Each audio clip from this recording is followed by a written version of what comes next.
हमारा इतिहास काफी लंबा रहा है, जिसके पन्नों पर न सिर्फ अच्छे बल्कि बुरे अध्यायों को भी रेखांकित गया है।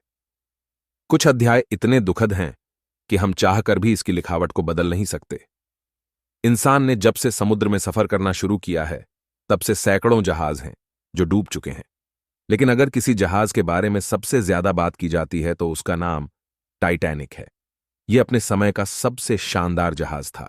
किसे पता था 10 अप्रैल 1912 में इंग्लैंड के पोत से रवाना हुए टाइटैनिक का पहला समुद्री सफर आखिरी सफर होगा। किसे पता था दुनिया का सबसे बड़ा टाइटैनिक जहाज पानी में डूब जाएगा। यह इतिहास का वो दिन था जब लाखों लोगों की जिंदगी का सफर एक साथ खत्म हो जाएगा। हम आज भी जब हम इस मंजिर को सोचते हैं तो रूह कांप जाती है। हालांकि इस घटना पर कई फिल्में बनी, कई उपन्यास भी लिखे गए, लेकिन फिल्म टाइटैनिक को काफी लोकप्रियता हासिल हुई और इस फिल्म को ऑस्कर अवार्ड से भी सम्मानित किया गया था। मगर जब भी हम इस घटना के बारे में सुनते हैं या समझने की कोशिश करते हैं तो कई सवाल हमारे मन में आते हैं। यकीनन आपके मन में भी आते होंगे कि आखिर टाइटैनिक जहाज डूबा कैसे और इसे अब तक बाहर क्यों नहीं निकाला गया।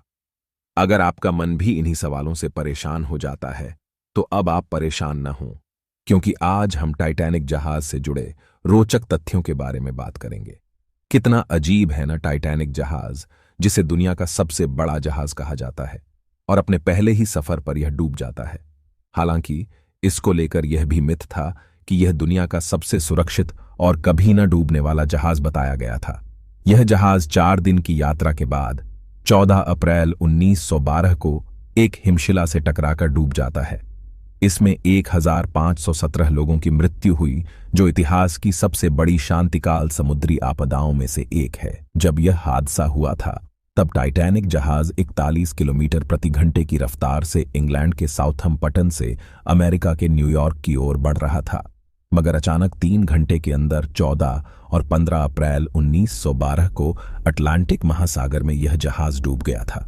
इस हादसे के बाद कनाडा से 650 किलोमीटर की दूरी पर 3843 मीटर की गहराई में जहाज 2 भागों में टूट गया था और दोनों हिस्से एक दूसरे से 8 मीटर दूर हो गए थे।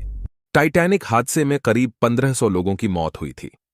इसके बाद समुद्री जहाजों की सुरक्षा व्यवस्था को बेहतर करने की कोशिश की जाने लगी ताकि ऐसा हादसा दोबारा न हो।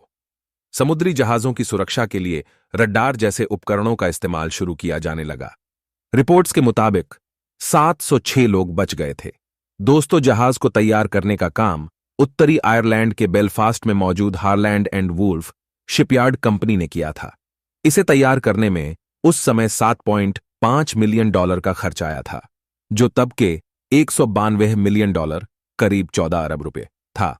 टाइटैनिक जहाज में 16 वाटर टाइप कंपार्टमेंट थे, जो इसमें पानी भरने के दौरान बंद हो सकते थे। आओ दोस्तों, अब बात करते हैं जहाज के डूबने की। दिन था 14 अप्रैल का और समय हो रहा था रात के 11:40। तभी जहाज की टक्कर बर्फ के टुकड़े से हो गई। हालांकि जहाज का अलार्म बजा था, लेकिन इंजन घुमाकर जहाज को रास्ते से हटाने में देर हो गई। जब तक ऐसा किया जाता तब तक उसकी टक्कर हो गई थी, जिसके तुरंत बाद जहाज में तेजी से पानी भरने लगा। इसका आगे का हिस्सा धीरे धीरे समुद्र में समा रहा था। हादसे की आशंका को देखते हुए जहाज में सवार लोगों ने चीखना चिल्लाना शुरू कर दिया। उसमें अफरा तफरी मच गई।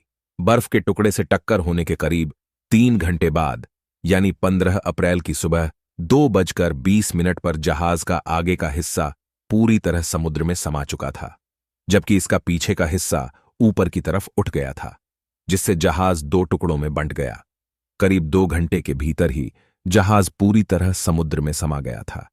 वॉशिंगटन पोस्ट की रिपोर्ट के मुताबिक टाइटैनिक जहाज इंपीरियल स्टेट बिल्डिंग जितना ऊंचा था, यानी कि इसकी ऊंचाई करीब 17 मंजिला इमारत के बराबर थी। इस जहाज की लंबाई फुटबॉल के 3 मैदानों के बराबर थी। जहाज में रोज 800 टन कोयले की खपत होती थी। टाइटैनिक में लगी सीटी की आवाज को 11 मील की दूरी तक सुना जा सकता था। टाइटैनिक शिप में यात्रियों और क्रू मेंबर्स के खाने का अच्छा खासा इंतजाम था। जहाज पर खाने के लिए 86,000 पाउंड मीट, 40,000 अंडे, 40 टन आलू, 3,500 पाउंड प्याज, 36,000 सेब और 1,000 पावरोटी के पैकेट के साथ कई तरह के खाने का सामान मौजूद था। टाइटैनिक का डूबना अपने साथ कॉन्स्पिरेसी थ्योरी भी लेकर चलता रहा है। आइए जानें टाइटैनिक से जुड़ी 4 कॉन्स्पिरेसी थ्योरी के बारे में। एक थ्योरी के मुताबिक टाइटैनिक जहाज जब इंग्लैंड से न्यूयॉर्क के लिए निकला तो इस पर एक शापित मम्मी लदी हुई थी। इस मम्मी के शाप से ही टाइटैनिक जहाज का हादसा हुआ और वह डूब गया। हालांकि ब्रिटिश म्यूजियम के मुताबिक यह थ्योरी पूरी तरह गलत है। मम्मी 1990 से पहले कभी म्यूजियम से बाहर निकली ही नहीं थी। दूसरी थ्योरी के मुताबिक इस जहाज को जानबूझकर डुबोया गया। कॉन्स्पिरेसी थ्योरी गढ़ने वालों के मुताबिक इसके पीछे बैंकर जेपी मॉर्गन का हाथ था, जो अपने प्रतिद्वंद्वी करोड़पतियों को खत्म करना चाहते थे। ये प्रतिद्वंदी थे जैकब एस्टोर, बेंजामिन गुगेनहेम और इसिडोर स्ट्रॉस। तीनों की ही टाइटैनिक हादसे में मौत हो गई थी। थ्योरी के मुताबिक जेपी मॉर्गन भी जहाज पर चढ़ने वाले थे, लेकिन आखिरी वक्त में उन्होंने अपना प्लान बदल दिया। अमेरिका में फेडरल रिजर्व बैंक की स्थापना का ये तीनों विरोध कर रहे थे, जबकि मॉर्गन इसके समर्थन में थे। टाइटैनिक डूबने के 1 साल बाद ही फेडरल रिजर्व बैंक की स्थापना हुई। तीसरी थ्योरी तो यह भी कहती है कि टाइटैनिक जहाज कभी नहीं डूबा। इस थ्योरी के मुताबिक जहाज की मालिक कंपनी ने टाइटैनिक की ही तरह दिखने वाले जहाज ओलंपिक से इसे बदल दिया था। थ्योरी के मुताबिक कंपनी ओलंपिक से पीछा छुड़ाना चाहती थी और उसे इंश्योरेंस का पैसा भी चाहिए था। इसी वजह से टाइटैनिक की जगह ओलंपिक को डुबोया गया। हालांकि आज ऐसे सबूत साफ तौर पर मौजूद हैं जिसके मुताबिक टाइटैनिक जहाज ही पानी में डूबा था। चौथा मिथ, टाइटैनिक का हादसा 1914 में प्रथम विश्व युद्ध शुरू होने से पहले हुआ। एक कॉन्स्पिरेसी थ्योरी के मुताबिक जर्मन पनडुब्बी ने इस पर हमला किया था, जिस कारण यह जहाज डूब गया। कई यात्रियों ने दावा किया कि उन्होंने 10 से 12 किमी की दूरी पर एक पनडुब्बी जैसी दिखने वाली चीज देखी थी। हालांकि बाद में यह भी एक फर्जी दावा ही साबित हुआ, लेकिन एक्सपर्ट्स मानते हैं कि टाइटैनिक का डूबना एक हादसे के कारण हुआ था। जहाज एक बर्फीली चट्टान से टकरा गया था। इस टक्कर के बाद जहाज के अंदर पानी भरने लगा था। टाइटैनिक जहाज समुद्र में सीधा खड़ा हो गया था और फिर 2 टुकड़ों में टूट गया था। हादसे के 73 साल बाद 1985 में कनाडा के न्यूफाउंडलैंड के करीब इसे सागर में खोजा गया। दोस्तों, उम्मीद है आपको पूरी जानकारी अच्छे से समझ आई होगी। दोस्तों, ऐसी और वीडियो देखने के लिए चैनल को सब्सक्राइब करें।